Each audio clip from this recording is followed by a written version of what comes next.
Welcome back नाज़रीन। Sir 1 साल हो गया है, 8 फरवरी को इलेक्शन हुए, आज 10 फरवरी को आप और मैं बात कर रहे हैं। सर आज भी हम फॉर्म 45, 47 की बहस में फंसा हुआ है ये मुल्क।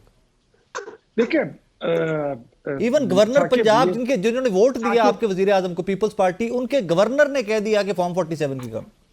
देखिए, उस गवर्नर की बात ना करें। एक गवर्नर की आप बात लेके उठते हैं, पूरी पीपल्स पार्टी उसके अलावा जो हक में बात करती है वो कुछ और है। गवर्नर का एजेंडा छोड़ दे। गवर्नर जो है वो उस बेचारे की ड्यूटी, अगर वो इतना बयान भी ना दे तो किसको क्या पता चलेगा कि पंजाब में गवर्नर आईनी ओहदा है। सर इतना बड़ा ओहदा, आईनी ओहदा है। Governor is like constitutional post. ठीक है, बैठा रहे, बस इतना ही करता है ना, बेचारा बयान ही देता है। तो उसके बयान पे हम अगर बर्दाश्त कर रहे हैं और हम बुरा नहीं मानते तो आपको भी नहीं मानना चाहिए। नहीं सर, हमें तो कोई बुरा नहीं लगता, हमको क्यों बुरा मानेंगे उनका। अच्छा, आपने बात की इसकी कि 1 साल गुजर गया जी। मेरे ख्याल में क्रेडिट देना चाहिए वो पाकिस्तान जो आज से 2022 अप्रैल मई में जब इनकी हुकूमत पीटीआई की जी आईनी दस्तूरी तरीके से फारिग की गई थी अदम एतमाद के जरिए, उस वक्त पाकिस्तान टूटने की आवाजें लग रही थी। अगर मैं गलत कह रहा हूं साकिब तो आप मुझे टोक दीजिए। अगर इमरान खान ने ये ना कहा हो कि पाकिस्तान दिवालिया हो जाएगा, ये 3 टुकड़े हो जाएगा, तो मुझे टोक दें। इमरान खान ने इस मुल्क को श्रीलंका और सोमालिया बनाने की बातें करने लग गया था। आज अगर हम जहां पे खड़े हैं, हमने उस वक्त ये बात की थी कि हम अपनी पॉलिटिकल स्टेक सारे आग में झोंक रहे हैं और हमने उसको दांव पे लगा के, वो याद रखें कि 2 महीनों में ना महंगाई होती है और न कोई चीजें सस्ती होती है। इनकी हुकूमत जाने के 2 महीने बाद ही आपने देखा कि पेट्रोल कहाँ पे खड़ा हुआ, बिजली कहाँ चली गई है, शेख उर्दुनोश कहाँ जाने लग गई, और आपके फॉरेन एक्सचेंज रिजर्व यहां तक आ गए कि अजहर सिद्दीक जैसे हमारे भाई दोस्त जितने थे ये कहते थे कि पाकिस्तान आज शाम को टूट जाएगा और कल शाम जो है तो ये दिवालिया हो जाएगा। इस तरह की बातें ये करते थे कि ये जी एलसीए नहीं खुल रही है इनकी, मुल्क तो दिवालिया हो गया है। ये सब तो हो रहा था ना एट दैट टाइम, ये सब हो रहा था। आज 1 साल के बाद आज आपके फॉरेन एक्सचेंज रिजर्व $17.5 अरब से तजावज कर गए हैं। वो स्टॉक एक्सचेंज जो इनसे हमने 22,000 पे लिया था, आज वो 1.25 लाख पे खड़ा है।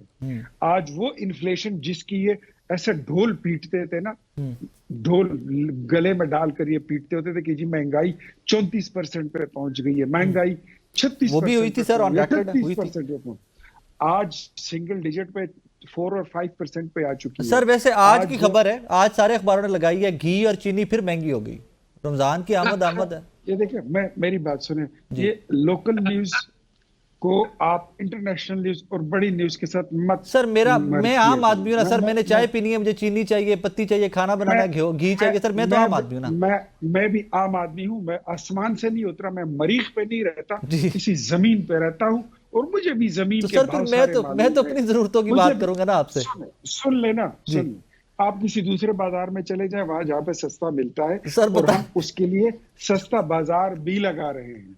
इस बार तो वजीर आजम ने यूटिलिटी स्टोर के प्रोग्राम को खत्म करके बाकायदा पूरे मुल्क को यूटिलिटी स्टोर बनाने का एक प्लान बनाया, जो अल्लाह करे सर सस्ती हो पूरे पाकिस्तान के लोगों को वो पसंद आएगा। जिस तरह बैरून मुल्क इस्लामी मुल्कों में होता है, उस तर्ज पर हम चीजों को सस्ता करने के लिए इकदाम उठा रहे हैं। दूसरी बात आपको बता दूं कि आज न पाकिस्तान डिफॉल्ट हुआ है, आज न पाकिस्तान सोमालिया हुआ है, न पाकिस्तान टूट रहा है, अल्लाह ने उसको बचा लिया। इसके दुश्मन सारे जो है, वो जो जिन्होंने मदीना की सरकार के जियारत में तमाशा लगाया था, वो खुद तमाशे बन गए हैं और पाकिस्तान दिन दुगनी तरक्की कर रहा है। मेरे ख्याल में हमें शहबाज शरीफ को, उसकी टीम को और उसकी हुकूमत को क्रेडिट देना चाहिए कि हम अजहर साहब भंवर से हम अजहर साहब, पाकिस्तानी तो हम सब है ना, पाकिस्तान तो हम सब का है। हुकूमत कोई भी हो अगर अच्छा काम करे तो हमें क्रेडिट तो देना चाहिए सर। वो जिस तरह इख्तियार साहब कह रहे हैं महंगाई कंट्रोल होगी, रिजर्व्स हमारे बढ़ गए, स्टेबिलिटी आ रही है, तो सर क्रेडिट क्यों नहीं देते आप लोग?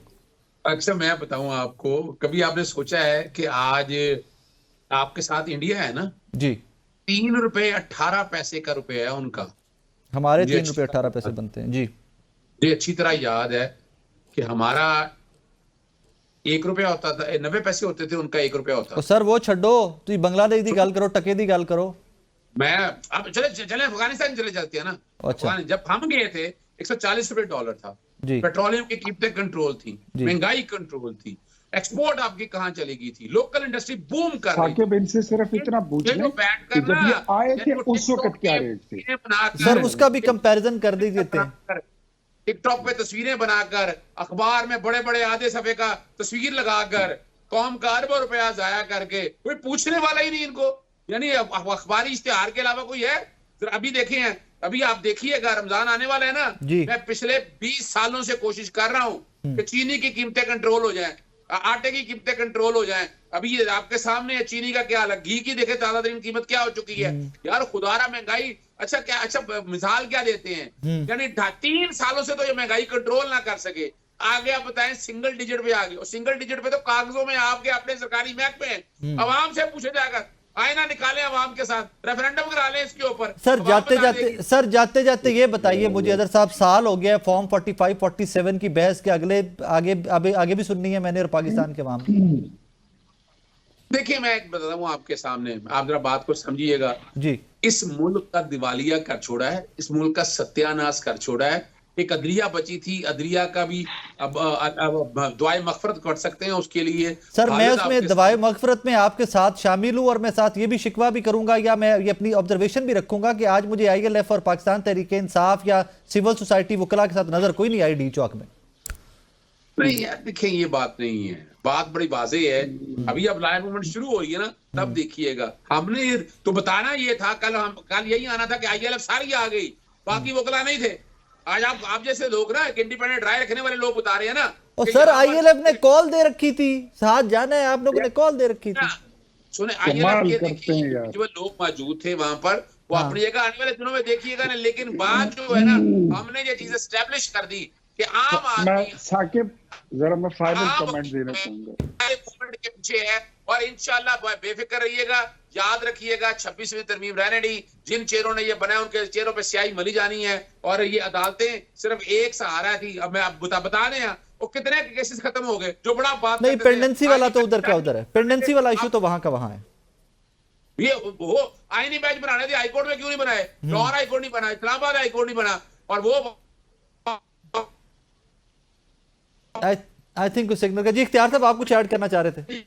देखिए मैं आपको बताऊं ना, ये फार्म 45 और 47 वाला ये इनकी ढोलक है ना, ये राग ये अलापते रहेंगे और ये चलता रहेगा। 4 साल की हुकूमत है, अगर ये नहीं कहेंगे तो ये क्या करेंगे? ये बेचारे तो फारिग हो गए, इनके तो करने का कुछ काम नहीं रहा। एक खैबर पख्तूनख्वा की हुकूमत है, ले दे के आ जाके उसी पे चढ़ दौड़ते हैं। वहां पे भी आपने देख लिया कि सवाबी में इनका जलसा हुआ। मैं नहीं कहता हूं कि वो कामयाब था या नाकाम था, आप खुद ही देख लें कि मैं वहीं पे था 2 दिन, मैं सर वहीं पे था 2 दिन, और ये बात ये कर रहे थे ना कि पूरा योम स्याह मनाएंगे। अच्छा एक बात मुझे बताइए कि अगर फार्म 47 की हुकूमत पूरे मुल्क में लानी इतनी आसान है, तो अगर पंजाब में लाई जा सकती थी तो फिर खैबर पख्तूनख्वा में क्यों नहीं लाई जा सकती? फिर यहाँ पर क्यों इनके, और जो लोग इनके, मैं आपसे ये पूछूंगा कि जो लोग इनके जीत चुके हैं, तो क्या उन्होंने एस्टेब्लिशमेंट के पास एफिडेविट जाके लिख कर आए हैं? ये तो सर बड़ा वैलिड आर्गुमेंट है, जो एफिडेविट वाला आर्गुमेंट है, ये बड़ा वैलिड आर्गुमेंट है। अगर ये बात इनकी दुरुस्त मान लूं तो फिर तो इसका मतलब ये है कि तहरीक इंसाफ के जितने अरकान असेंबली हैं, नहीं सर सारे नहीं, कुछ सारे नहीं सर, कुछ नहीं, इंफॉर्मेशन बेस्ड बता रहा हूँ, इंफॉर्मेशन बेस्ड बता रहा हूँ, सारे नहीं कुछ। मेरी बात सुन लेना जी। इनके अपनी पार्टी के लोग कहते हैं जो फेल हुए, कहते हैं हमसे एफिडेविट मांगा गया, हमने नहीं दिया तो हमें फेल कर दिया गया। तो इसका मतलब ये हुआ कि PTI के जिस बंदे ने एफिडेविट लिख कर दी है तो वो असेंबली का इसका सर मुझे ब्रेक पे जाना है, लेकिन इसका मतलब तो ये हुआ कि फिर सारे इस्टेब्लिशमेंट के बंदे हैं, PTI हो जाए, PML हो जाए, सारी इस्टेब्लिशमेंट देने, तो वो वाली बात हो गई। सर एक ब्रेक लेना है। Thank you very much Azhar साहब, थैंक यू। इख्तियार साहब वक्त का बहुत शुक्रिया। नाज़रीन एक छोटा सा ब्रेक ले रहा है, मुझे ब्रेक के बाद वापस आते हैं। तो यही 26वीं यानी तरमीम और आज जो जुडिशल कमीशन का इजलास के अंदर जो हुआ है, जिस तरह 4 अरकान ने बाइकआउट किया है, क्या ये बाइकआउट और ये रविश, ये रिवायत फर्दर प्रोलॉन्ग होगी इन डेज टू कम? रिप्रिकॉशंस क्या क्या हो सकते हैं, असरात क्या क्या होंगे, उसके ऊपर बात करते हैं। एक छोटा सा ब्रेक, मेरे साथ रहिएगा।